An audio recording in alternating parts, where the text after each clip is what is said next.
and welcome back to Book and Page. We are almost at the end of Percy Jackson and the Olympians, The Lightning Thief, the first book of the Percy Jackson and Olympian series. So, today's video is looking at chapters 19 and 20. So like I said, almost right at the end, but we got 2 more chapters after this. So, let's summarize what happened in these chapters, then talk about things in a little more depth. We're getting to the climax. We are in the underworld. And the start of chapter 19 actually gives us again another overview, a closer look at what the Greek underworld looks like. Before we kind of had them talk about it a little bit, but now that they're into the underworld, they can see it. So they can see where most people just hang out in the plains all day, they can see where people are being tormented, and then they can see where heroes aim to go, which is the Elysian Fields. And in fact, in the center of this gated community is what they call the Isle of the Blessed, which is to say that if you reach Elysian Fields, you can decide to reincarnate. You can try life again. And in doing so, if you successfully reincarnate and come back to Elysian Fields 3 times, you earn your place on the Isle of the Blessed. It proves that you were a heroic and virtuous person constantly throughout all of your lives. The thing is, though, it is very hard to be good, and oftentimes people don't do it.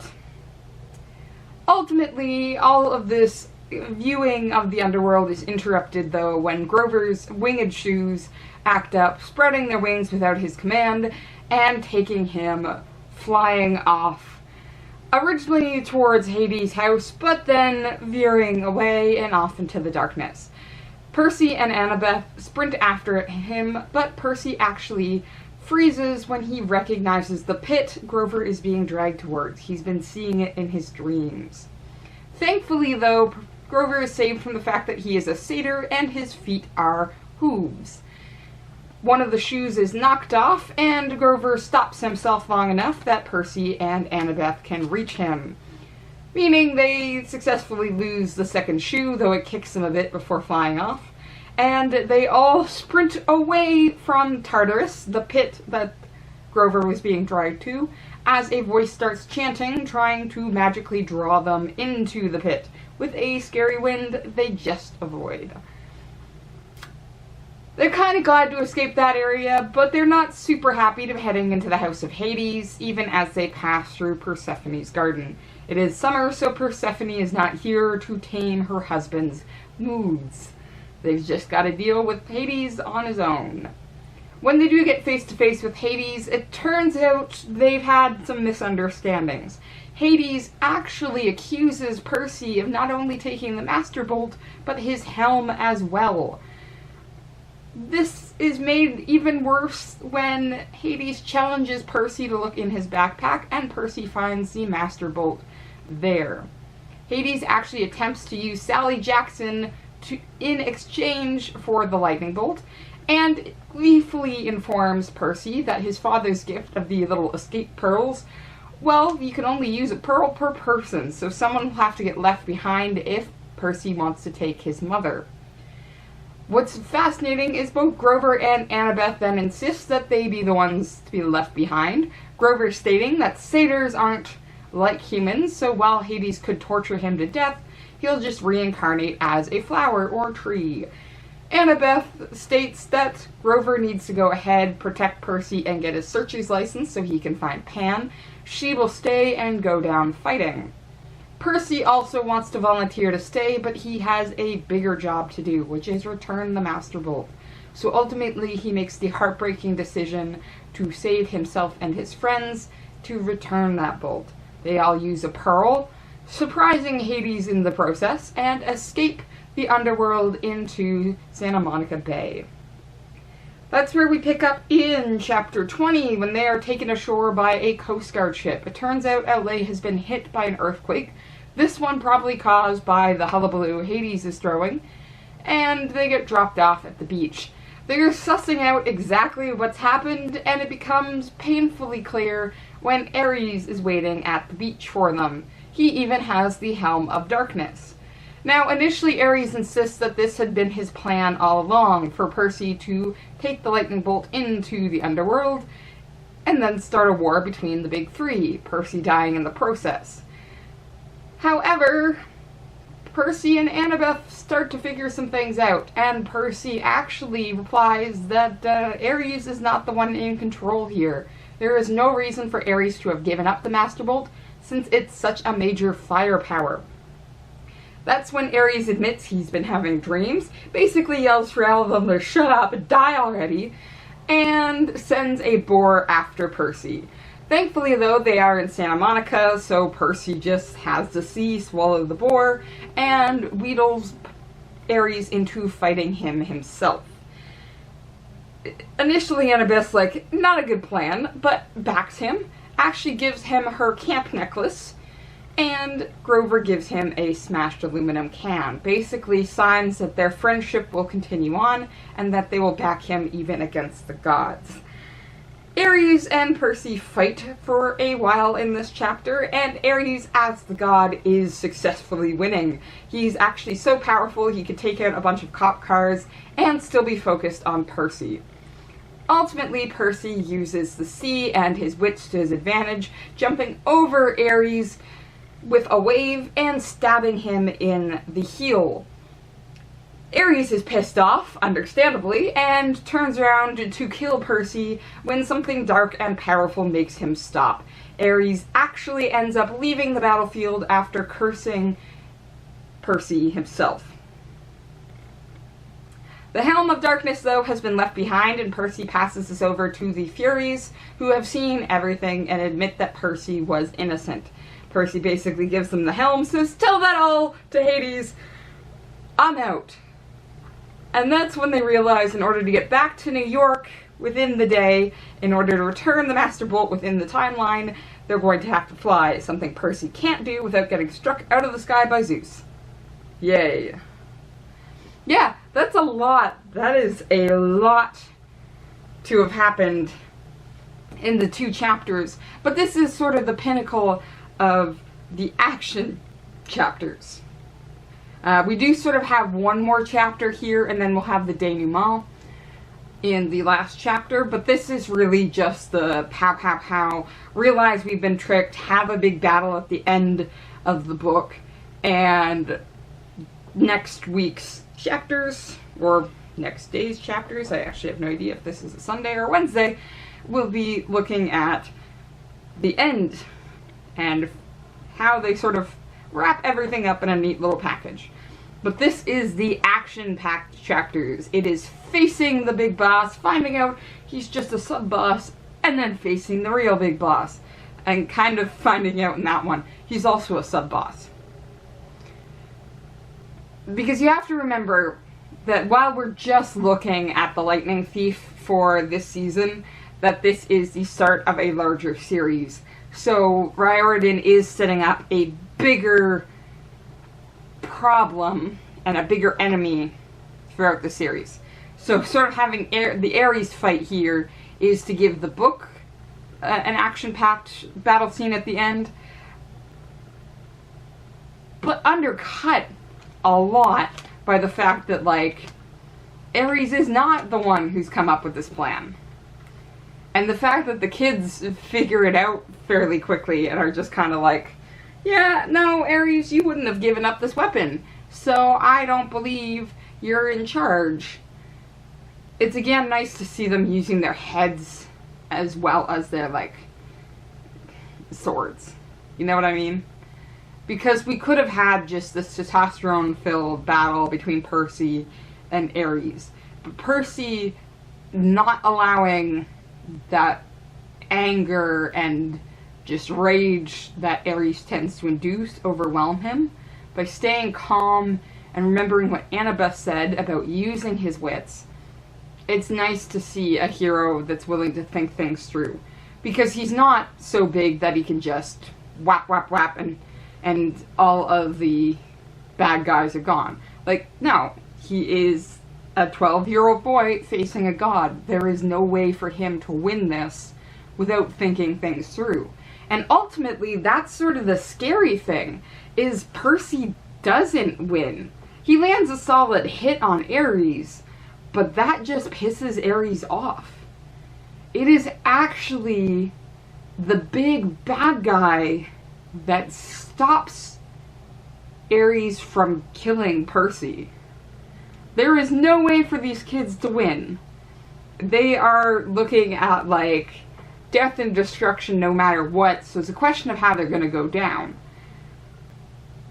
And it's like, oh, they're saved by the bad guy. But that result, and the decision to fight anyways, draws back to something I mentioned way back towards the beginning of this series, which is your lack of control and how you decide to face it. Because originally Percy was saying that, screw the rest of the world, I'm saving my mother. And then we hit these chapters, and he's realized over this journey that that's not the right thing to do. Again, with the recognition that there is no fully right decision. You always have this idea that as a hero you should be able to save everybody. That magically Percy should have had a way of getting all 4 of them out from Hades and explaining to him the mistakes that were made, and Hades being like, oh, I understand, I will help you fight the real bad guy. But that's not how the world works. There are so many more times when, as agents within the world, the choices we make are not between a good outcome and a bad one. It is between a bad outcome and a slightly worse outcome. Or a slightly better one. Like, when you look at the decision Percy had to make there, he made the slightly better choice. But that's never gonna make you comfortable. This is the railway line argument personified in a book. Which is to say, do you save one person who's a young person versus 10 older people? There's a variety of these ones. Do you save the pregnant woman versus several older men? Like, no choice is gonna win. But it's supposed to get you thinking about those difficult choices. Thinking about them, again, when they're not fully applicable to you. That's why we read. We never know for sure how we're going to deal with a situation like this until we're in it. But we can start getting an understanding for choices like this through characters. And we can look at why Percy made the decision that he did. And that's a fascinating dive, with the recognition that we wish this was not a decision that he had to make at 12 or any other age. It is an absolutely fascinating look at his thought process for the fact that he's learned to love more people on his journey. Like, originally he was going to save his mother because his mother was the only one who ever cared. Like, the rest of the world just sort of said, screw you, you delinquent, and threw him to the wolves. But Sally never did. But as he goes on this journey, Percy realizes that part of that is his own perspective. The world does tend to be selfish, but that's because a lot of us aren't against each other, we're for ourselves. Which means we don't always think things through. We don't think about how our actions might affect somebody else. Especially if the action for us is going to be a positive outcome. Well, why shouldn't I take care of myself? The rest of the world isn't going to take care of me, so why should I be focused on them instead of myself? which is sort of how Percy starts this book. But by the time he gets to the end, by the time he gets to Hades and the underworld, he's learned to look at the world in a lot of different ways. He's learned to see the world from the perspective of his friend Grover. To understand that emotions are really powerful, that's why satyrs can read them. And to understand that sometimes our choices are dangerous for the world overall, and that's not okay. That's the environmental side of things. He's also learned to see the world from Annabeth's perspective, which is other people suffer too. Her family isn't exactly a bright sunshine one. She's learned to look at the world logically.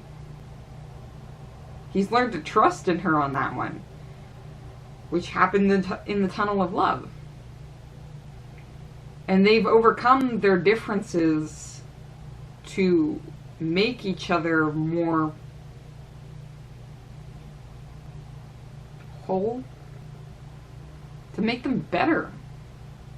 Everyone here is learning from each other, and ultimately they're all willing to make a sacrifice so that Sally can live. And they have their own reasons for it, but it's ultimately so that somebody else can live. And in seeing that moment, Percy also recognizes that his mother would do that as well. That his mother would never want Annabeth or Grover to sacrifice themselves for her. Probably again because one of the major arguments of that railway thought experiment, is, well, who has more potential? Are you willing to sacrifice somebody who's lived a long and fulfilled life already so that somebody younger who hasn't had many experiences, who hasn't lived, can do so? And that's probably what Sally would say. Let Grover and Annabeth go back, for they have their own hopes and dreams and lives that they've planned. And then for Percy, he has to recognize even more than that. Sally wouldn't just sacrifice herself for him, though she would, and she has up to this point. That's why she distracted the Minotaur in the first place. But Percy trying to sacrifice himself for his mother right now would doom the entire world. It is important for him to be the one to return the Master Bolt to mend the rift between Zeus and Poseidon. Grover and Annabeth can't actually do that. Percy can. And so in this moment of decision, Percy has to overcome this decision he had made earlier of screw the rest of the world, I want me and my own. He has to recognize that maybe there is something else worth fighting for.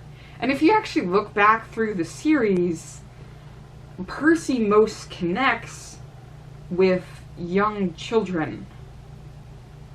This must sound really weird, but if you look back in the midpoint of his journey, sort of as he's making his way to LA, there are multiple points between the arch, from getting on the train into LA. There are several points where Percy is seen by and sees younger children. This happens in the archway. He looks back and he sees a little boy with his family, and the little boy looks terrified. Coming out of the Mississippi River, a little girl sees him. And on the train at some point, I'm trying to remember if this is before the arch or after it, he sees a family of centaurs gallop by, and the little boy centaur actually looks over and waves at him. And it's moments like that that are sort of solidifying that the world isn't all a terrible place. sometimes the adults make it seem like it can be. Like Percy again's been in the situation where so many people laughed at him when he got expelled, or bullied him, or insisted he should be able to do things that he couldn't. But he has these moments on the journey between himself and his friends and these little kids out in the world, that it's just two people recognizing each other as people. Two absolute strangers seeing how scary and wonderful the world can be, and having to move forward from that anyways. And that becomes something that helps Percy make this decision. That he recognizes his mother wouldn't doom the entire world, and he can't either. He's got to fight for it. Even if sometimes it feels like the world isn't worth fighting for. You have to take the moments that are worth fighting for and make those your focus. You can't throw everything under the bus. So Percy making this choice is just good. This is how the world is, and that's okay. Because we can make the world better. We can improve the world every chance we get. And sometimes that's by making the slightly better decision. And sometimes that's fighting to save everyone. Percy doesn't give up on his mother here. He says, I will find another way. And sometimes you need to have that perseverance. Sometimes you need to be the satyr who convinces themselves they're going to be the one to find Pan. Now, we should talk about Ares. Because Ares... Ares is Ares. Ares is Ares. Ares is the god of war. Which again, if you look, there is also Athena, who is a goddess of war, but she's more of the tactical side. Ares is more of the hit things until they stop moving side. And it's usually not... He's usually not exactly a complicated character, because he tends to be viewed from this hit things until they stop moving side.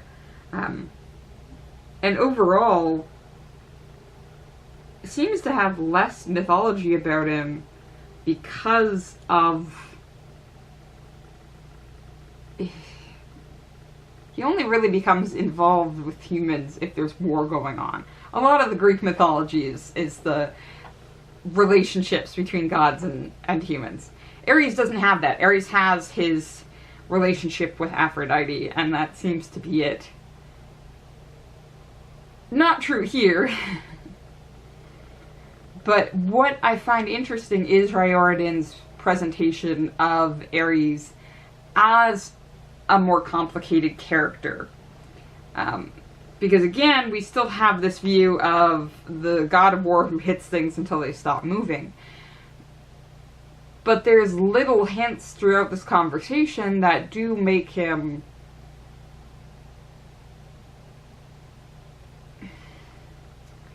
Well, they make him infallible. Fallible. Not infallible. Fallible. They make him fallible. He has this moment where he's talking about his big plan, and Percy is just kind of like, there's some holes in that. And you actually see doubt on a god's face.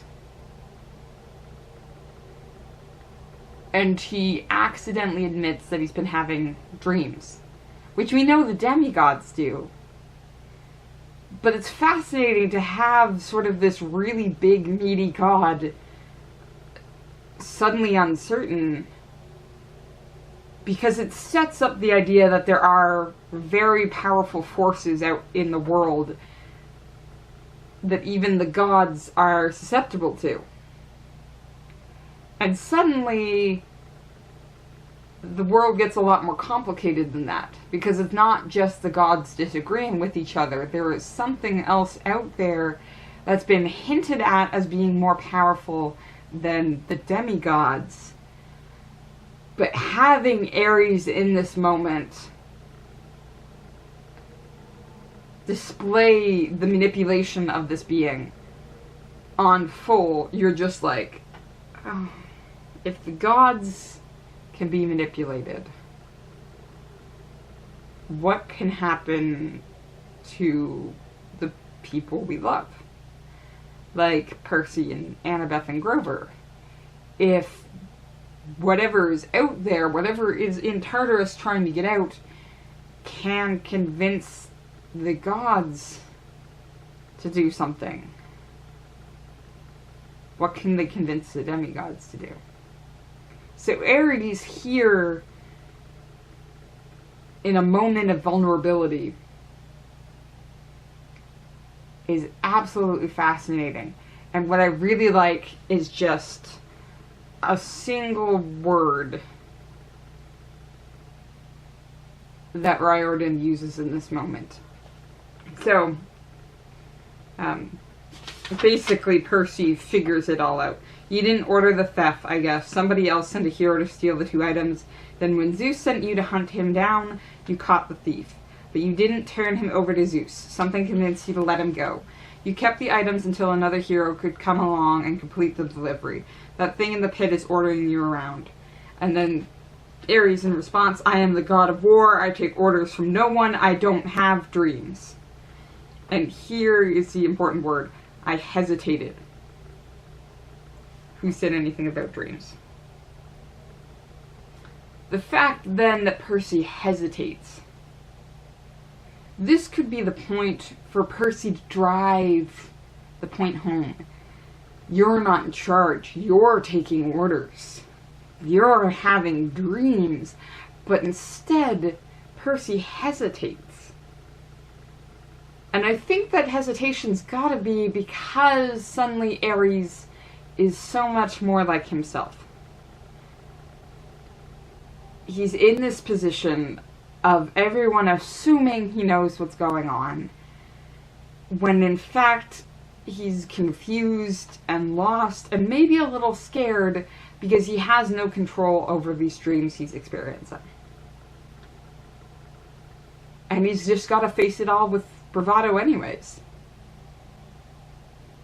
Percy has got to have this moment of saying, you and I are not that different.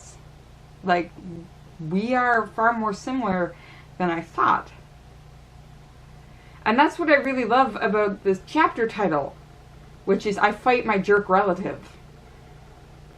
In both of these chapters, Percy has tried to come to an understanding through the relationship he has. When he's facing Hades, he calls him uncle. But even with Ares, he recognizes they're actually related. And that relation isn't directly called out a lot. Like, he just keeps calling Hades uncle. I think it's mentioned once in the chapter with Ares.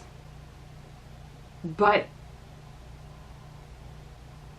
that is him recognizing that they're related, they're close together, and they're very similar in that. And I just felt that in that one word. I hesitated. Ooh. Ooh. Ooh. Oh, okay. Oh, I'm excited at the end of this. So I'm going to keep reading, going ahead and finishing up for next video, and I hope you do too. See you next time.